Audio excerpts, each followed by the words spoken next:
it's Ohyonametaty back again with another video. Today's video, we will be doing kind of analyzing with Ohyonametaty slash reaction slash rant. It's gonna be different, I don't know.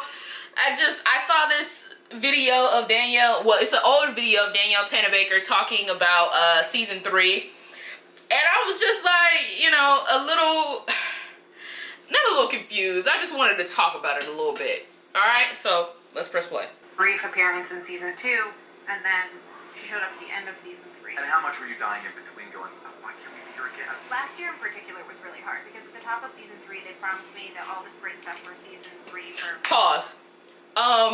Yes. I believe her. I believe Danielle Pennebaker every time she says anything in regards to her character. When she's talking about Killer Frost or Caitlyn, I always believe her when she's talking about her character because she always seems to be super excited at every Comic-Con talking about her character. Like, yeah, I can't talk about it. I can't fucking talk about it, so stop asking me, but ask me again. You know, like, it's the same thing with Danielle with her cute little flash and her cute little middle part, okay? It's the same thing. Every Comic-Con, it's the same fucking thing. I can't talk about it. Killer Frost, though, I can't talk about it. She's great. I can't talk about it. New suit, you know?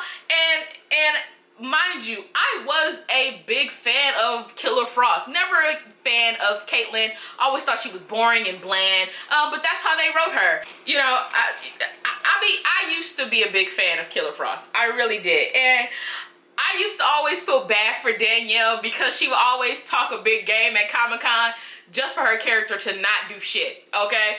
Especially after season 3. After season 3, she was super excited at Comic-Con for season 4. Super excited, and her character didn't do shit. It started off going somewhere with Amunet, and then after the whole feminist episode, which was totally stupid and trash, trying to force something down our throats, like by always saying feminism and women, like it was just stupid. But yeah, after that episode, it's kind of like Killer Frost and Caitlyn's storyline kind of dwindled down. But I get it. I get it, girl. I get it. Frost, and she got so sidetracked with other things. Pause. What does she mean by sidetrack with other things? Like, what does she mean? Basically, what she's saying is they talked a big game. They said that my character was going to do this, this, and this. They gave me a list. They told me everything. They made me super excited just for them to go in a different direction and make other things more important. So I don't understand that. A lot of people on Twitter were saying that she was talking about Barry and Iris and the whole Sabotage storyline. But I don't know. I don't know. We don't know the context of what she was talking about. I don't know. Because Julian was a new character, so she had to know that she was going to be the love interest to him. I mean, she's done it every season up until then with Ronnie and then in season 2 with Jay, and then season 3 Julian.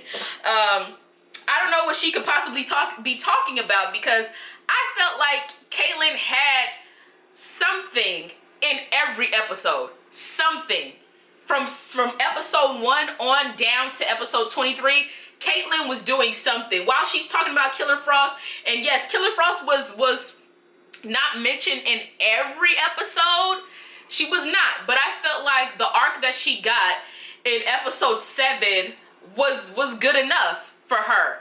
Being a supporting cast member. She's not the leading lady. She's not the protagonist of the show. Mind you, this is season 4. This is a year ago after season 3. So we haven't even got to 5 and 6 and stuff like that. But I believe that Caitlyn, over any other supporting cast member, has had a faithful storyline since season 1 on down. You can't say the same thing for Candace. You cannot say the same thing for Candace. Every storyline Candace has had has involved another person. Whether it be a male meaning a love interest storyline or her and someone else carrying a storyline together. You see what I'm saying?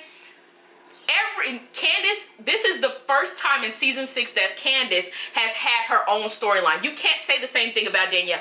Danielle has carried her own storyline by herself since season 1 on down to season 6. She has had a faithful standalone episode from season 1 to season 6. Every year. every year. Not saying that Danielle doesn't have the right to complain and say whatever she wants to say in regards to her character or anything like that. But at the end of the day, girl, you're treated more like a leading lady than Candace. Let's be real. If Candace was to come on here and say, oh, they didn't do this and they didn't do that, and I was just like, what? That's crazy. They would bash her. All them little fanboys on the internet would bash the fuck out of her. They would troll her. They would talk about her. All Candace has ever talked about was woman empowerment on the show, having storylines outside of male counterparts, and her being a journalist. Not because she says it herself, but because they ask her those questions and she speaks on it, right?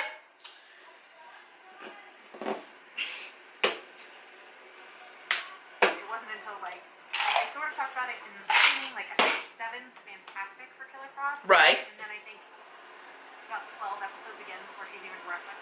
True. Very, very much true. Very much true. I went back and checked and it was. just to make sure. But then again, girl, I don't understand. I don't understand why she has so much to complain.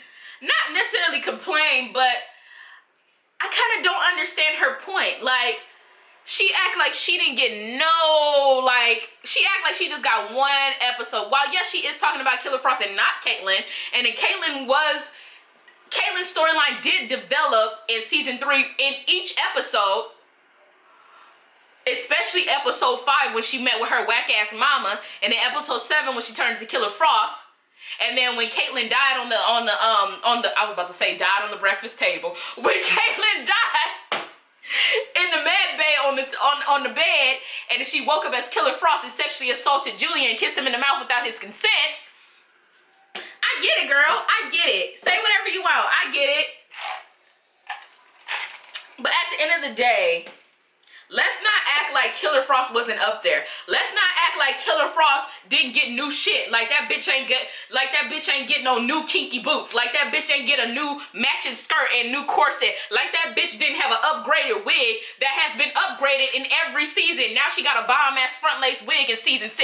Let's not act like that bitch ain't get new moves, stabbing Barry in the leg multiple times. Let's not act like this bitch wasn't Frozone flying around everywhere like on ice and shit. Let's not act like Caitlyn didn't have a good ass story. Season 3 was my favorite for Killer Frost. I felt that it was amazing. The direction her character was going in was amazing. I was ready for her to be a big bad in season 4 and 5. I would have loved for Caitlyn to be, Killer Frost to be a big bad. That was the writer's fault. That was on the writers. And yes, she's talking about season 3. I felt like she should have complained more about season 4 than season 3. Since season 3 was great for her. Season 3 was great for her.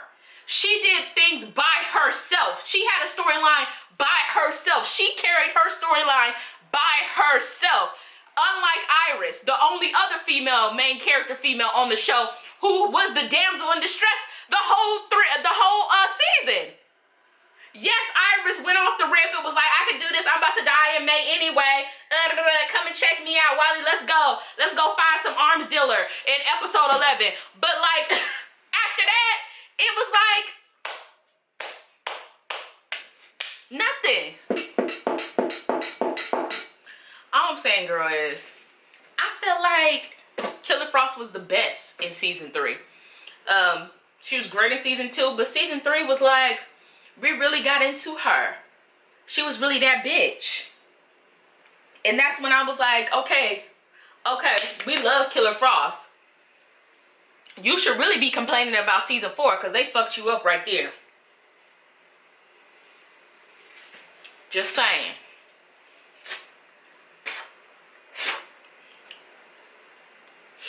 But like, I enjoyed Killer Frost in season 3. While yes, she had a great episode in season 7. I mean, she had a great episode in episode 7. Then they didn't talk about her for a couple, some episodes. That is fact. That is so fact. But like, she came back, and she was, ready for a vengeance, and she went on Sabotage's team, and okay, I see why she upset. But But at the end of the day, I thought that Killer Frost was great in season 3. Yeah, anyway, I hope you guys enjoyed this video. Don't forget to like and subscribe, and